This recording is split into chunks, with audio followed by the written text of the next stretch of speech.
Finally दोस्तों बहुत ही interesting video होने वाला है। आज हम लोग बात करेंगे कि आपके आलस का इलाज क्या है।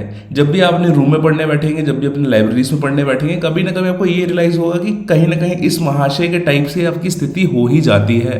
तो ऐसा क्या करें जिससे इस प्रकार की स्थिति ना आए, और ऐसा हम लोग क्या करें कि हम लोग पूरे अटेंशन और फोकस के साथ अपनी पढ़ाई दिन भर कर पाए। चलिए दोस्तों शुरू करते हैं।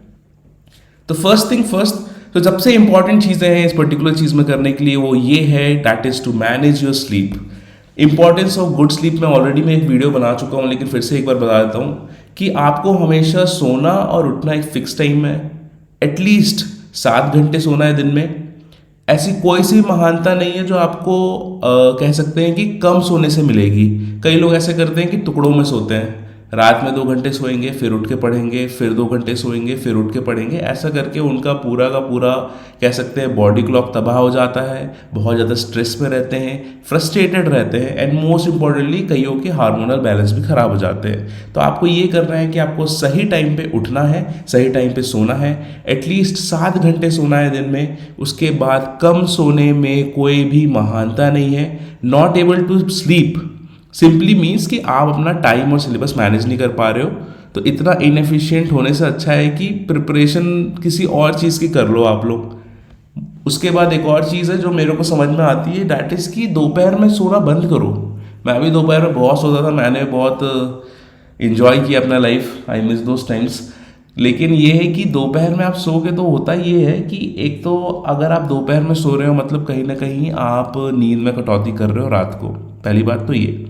दूसरा ये कि अगर आप मान लो कि आपने शेड्यूल करके रखा है कि मैं 2 बजे दोपहर में सोऊंगा भाई रूम में जाके, तो उसका जो माहौल है ना 12:30-1 बजे से ही बनने लगता है, और 2 बजे से 4 बजे तक जो आप सोओगे तो उसका माहौल जाने में ही 5-5:30 और शाम की चाय लग जाती है।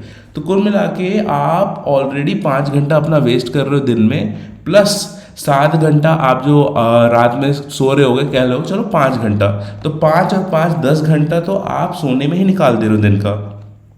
इससे अच्छा तो यही होता दोस्तों कि मैं रात में 7 घंटे सो लेता, 3 घंटा मेरे पास एक्स्ट्रा आ जाता।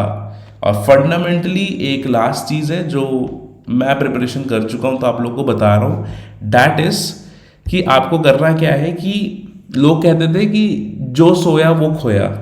मेरा ये कहना है जिसने नहीं सोया वो उसने डेफिनेटली खोया।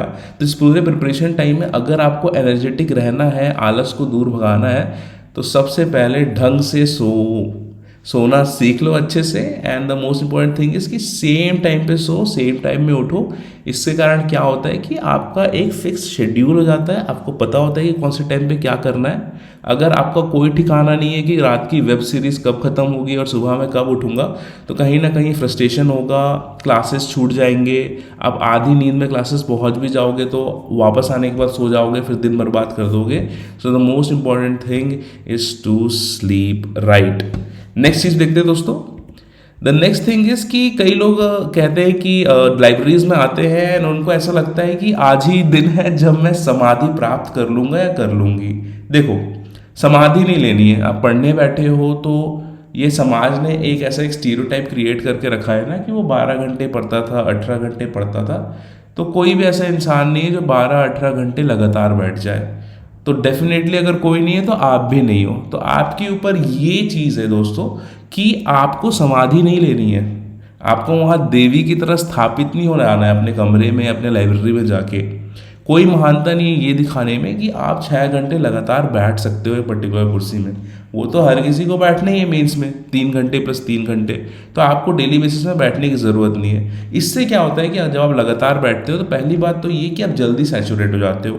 जल्दी सैचुरेट का मतलब ये है कि अगर आप दिन में 6 घंटे पढ़ सकते थे तो आप एक स्ट्रेच में ही अपना सब कुछ न्यौछावर कर दोगे। इस थिंकिंग में आपके साथ ये होगा कि आप उस पर्टिकुलर 3 घंटे में ही इतना सैचुरेट हो जाओगे कि दिन भर पढ़ने का मन नहीं करेगा।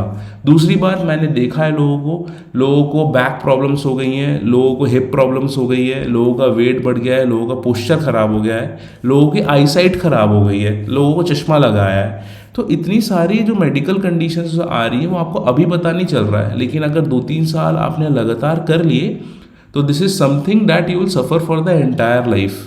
तो आपको ये करना है कि आपको बैठना तो है, लेकिन वही जो मैं हर बार कहता हूँ, पोमोडोरो टेक्निक फॉलो कर लो।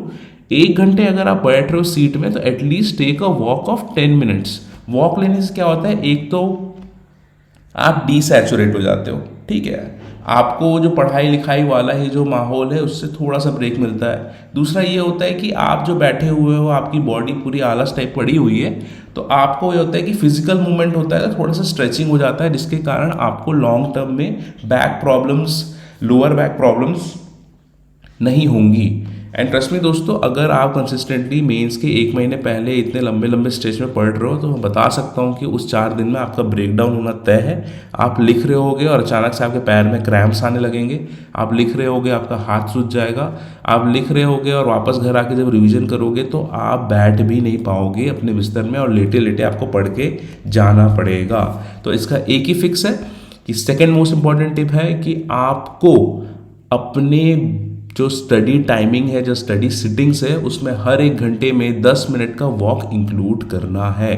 समाधि नहीं लेनी है, समाधि लेने का कोई मतलब नहीं है। आप ऐसा कोई बहुत महान ऋषि मुनि नहीं हो कि आपकी समाधि भंग करने के लिए इंद्र अप्सराएं भेजेगा, कोई नहीं आने वाला है। मेडिकल प्रॉब्लम्स अलग हो जाएंगे।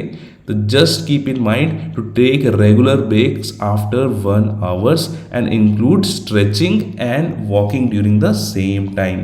तीसरी चीज़ है जो हर किसी को पता है, मेरे ख्याल से अब सबको पता है, एंड दैट इज़ कि आपको स्पोर्ट्स पे कोई ना कोई फिजिकल एक्टिविटी करनी है। सिंपल सी फिजिकल एक्टिविटी हो सकती है, रनिंग हो सकती है, वॉकिंग हो सकती है, प्लेइंग एनी स्पोर्ट्स हो सकता है।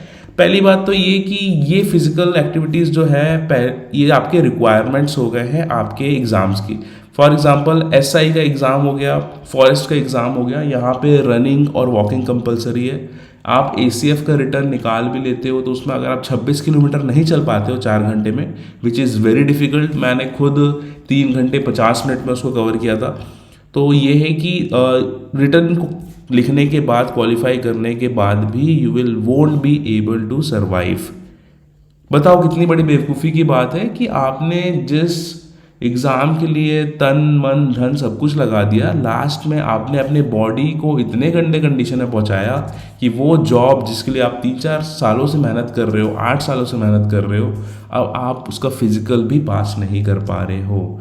तो it becomes really really very difficult. दोस्तों, आपको क्या सोचना है कि जो मेंस का है, मैं हमेशा बोलता हूँ कि ये वाला जो एग्ज़ाम जितना ज़्यादा एकेडमिक है उतना ज़्यादा फिजिकल भी है। उस गर्मी में ट्रैवल करना, 6 घंटे लिखना, वापस आके 8 घंटे पढ़ना, 4 घंटे की नींद में जाके फिर से मेंस लिखना, डैट इज़ नॉट पॉसिबल। वहाँ हर किसी के साथ नहीं होता है। तो इसको आपको एक decent level of physical fitness आपको मेंटेन करनी है। साथ ही साथ अगर आप स्पोर्ट्स खेल रहे हैं तो आपको ऑटोमेटिकली नींद अच्छे से आएगी, ठीक है, आपके बॉडी में कोई पेन नहीं होगा, आपकी इम्यूनिटी अच्छी होगी। जैसे आज का मौसम देख रहे हो कितना ज़्यादा फ्लक्चुएट कर रहा है आजकल, तो आपको इसमें कई लोगों को कफ हो गया होगा, कई लोग को कह सकते हैं बुखार हो गया होगा। तो this will help you to maintain a good immunity. साथ ही साथ मैं हमेशा बोलता हूँ कि mental toughness can not come without physical toughness. अगर कोई आदमी फिजिकली फिट नहीं है तो मैं मान नहीं सकता कि वो मेंटली बहुत ज़्यादा फिट है।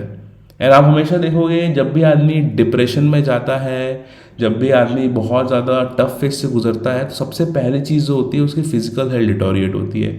They will start gaining weight, हो सकता है उनकी स्किन से वो ग्लो चले जाए, हो सकता है कि they don't have a proper sleep. तो these are the science of a mentally troubled person, ठीक है। अगर आप मेंटली ट्रबल्ड हो तो कहीं ना कहीं आपके फिजिकल फिटनेस पे वो रिफ्लेक्ट होगा, और अगर आप फिजिकली फिट हो तो कहीं ना कहीं आपके मेंटल हेल्थ में वो पॉजिटिवली अफेक्ट करेगा।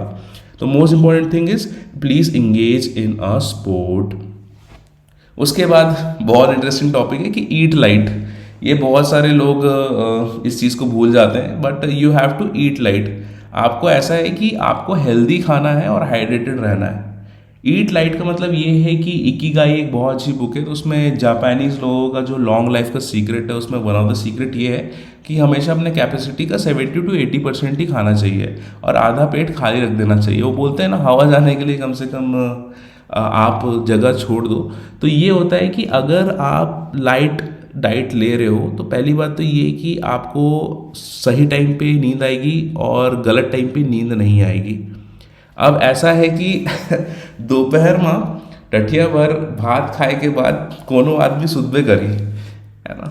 कि ऐसा है कि आप पूरा पहाड़ बना लियो अपने थाली में मेस में जाके, और उसके बाद उसको बीच में ऐसा गड्ढा करके दाल डाल के आराम से सान के खा लियो। उसके बाद आप एक्सपेक्ट करोगे कि आप पूरे होशो हवास में रहो वापस आके अपने दोपहर वाले स्टडी वाले सिटिंग में। तो ऐसा नहीं है, मूर्छित हो जाओगे पहले ही 15 मिनट में। मैंने ऐसे कई लोगों को देखा है जो खर्राटे मारते हुए सोते हैं दोपहर में खाना खाने के बाद। ऐसे कई लोग को देखा है जिनको हल्का सा हिला के बोलो भाई क्या पढ़ रहा है करके, तो वो उठेगा और उसकी आँख पूरी लाल रहेगी सोने से। तो इस प्रकार की चीज़ें हैं जो आपको थोड़ी सी अवॉइड करनी है। तो अपनी कैपेसिटी का 70 to 80% ही खाओ।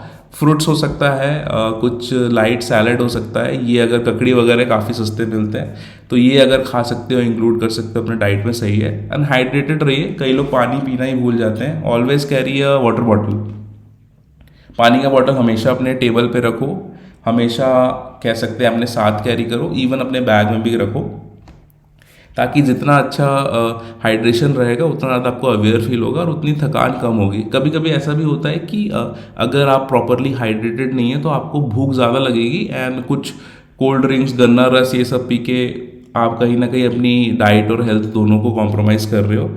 तो मेरा बेसिक यही है कि अगर आपको दिन में बहुत ज़्यादा भूख लगती है या फिर आप क्लासेस वगैरह अटेंड करते हो, तो सिंपल सा यही फंडा है कि रात में थोड़ा सा लाइट खा लो, ठीक है। राइट, रात को थोड़ा सा राइट खा लो, एंड मेक श्योर कि सुबह आपके नाश्ते का पक्का जुगाड़ हो, ताकि आप अगर सुबह क्लासेस अटेंड कर रहे हो या फिर अपना सुबह पढ़ना स्टार्ट कर रहे हो तो उसके पहले आप ठीक ठाक खा लो।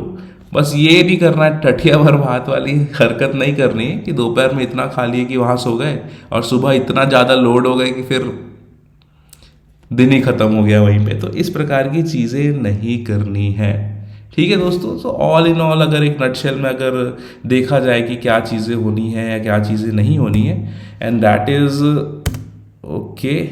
तो इन अ नटशेल यही है कि आपको you have to sleep good. अगर आप पढ़ने जा रहे हैं तो समाधि मत लीजिए, हर घंटे 10 मिनट का वॉकिंग ब्रेक इंक्लूड करिए, कोई ना कोई फिजिकल एक्टिविटी ज़रूर करिए, खेल लीजिए, जिम चले जाइए, वॉक कर लीजिए, साइकिलिंग कर लीजिए, and try to eat healthy and be hydrated as always. Okay दोस्तों, बहुत ज़्यादा मज़ा आया मुझे आज का ये पर्टिकुलर प्रेजेंटेशन बनाते हुए, एंड आई होप आपको भी काफ़ी अच्छा लगा होगा। तो ये सिंपल सी कह सकते हैं शक्तिमान की छोटी बट मोटी बातें हैं, इनको आप इंक्लूड कर लो तो डेफिनेटली आपको अपने दिन भर की एनर्जी में डिफरेंस फील होगा। चलिए ठीक है, आप लोग कौन सी फिजिकल एक्टिविटीज़ करते हैं दिन भर में, और क्या ऐसा आपको फील होता है, और कौन सा आपका लो टाइम होता है दिन का, ये कमेंट करिएगा सेक्शन में। एंड इससे रिलेटेड और कुछ टॉपिक्स होगा जो आप चाहते हैं कि वीडियोस बने, इस पर मैं कुछ अपनी ओपिनियन शेयर करूं आपसे, जस्ट कमेंट बिलो। बहुत मज़ा आया दोस्तों आज के सेशन में। प्लीज़ अवॉइड टठिया भर का भात and maintain your energy and be healthy. Okay, चलो, thank you very much, all the best, and wait for the cool outro.